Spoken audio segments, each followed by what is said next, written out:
حضرت عمر فاروق کو زخم لگ گیا. 27 ذی الحج ہے یا 26 ذی الحج ہے.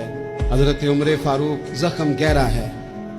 اپنے شہزادے سے کہنے لگے پتر سیدہ عائشہ صدیقہ کی بارگاہ میں جاؤ، اماں جی سے کہنا میں نے زندگی ساری حضور کے نام کے ساتھ گزار دی ہے.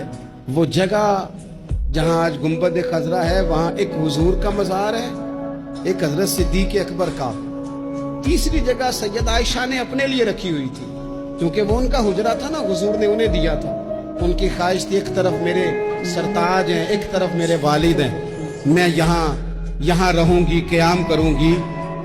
تو حضرت فاروق رضی اللہ تعالیٰ عنہ اپنے شہزادے سے کہنے لگے پتر ادب سے، چونکہ انہوں نے اپنے لیے جگہ رکھی. کبھی کوئی اس طرح کا احسار بھی کرتا ہے، اپنی قبر کی جگہ بھی دے دے، اور قبر کی جگہ وہ جہاں 70,000 فرشتے سویرے آئیں اور 70,000 شام کو آئیں. حضرت عبداللہ ابن عمر گئے، کہتے ہیں یہی جگہ بھی کبھی کو کسی کو دے گا.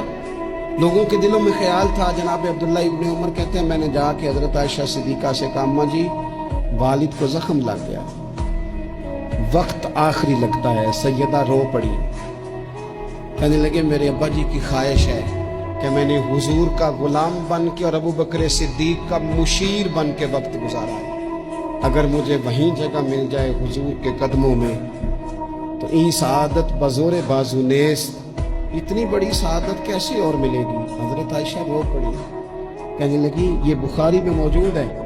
حضرت عائشہ کہنے لگی عمر سے جا کے کہنا میں نے جگہ اپنے لیے رکھی ہوئی تھی پر جا میں نے تیرے لیے احسار کیا، مجھے جنت البقیع میں دفن کر دیا جائے، میں نے جگہ عمر کو دی. ہمارے بزرگوں نے تو اتنی بڑی قربانیاں دے کے ہمیں سبق دیا ہے. کچھ نہ کچھ احسار کا، قربانی کا جذبہ ہمیں اپنے دلوں میں پیدا کرنا چاہیے، گنجائش بنانی چاہیے.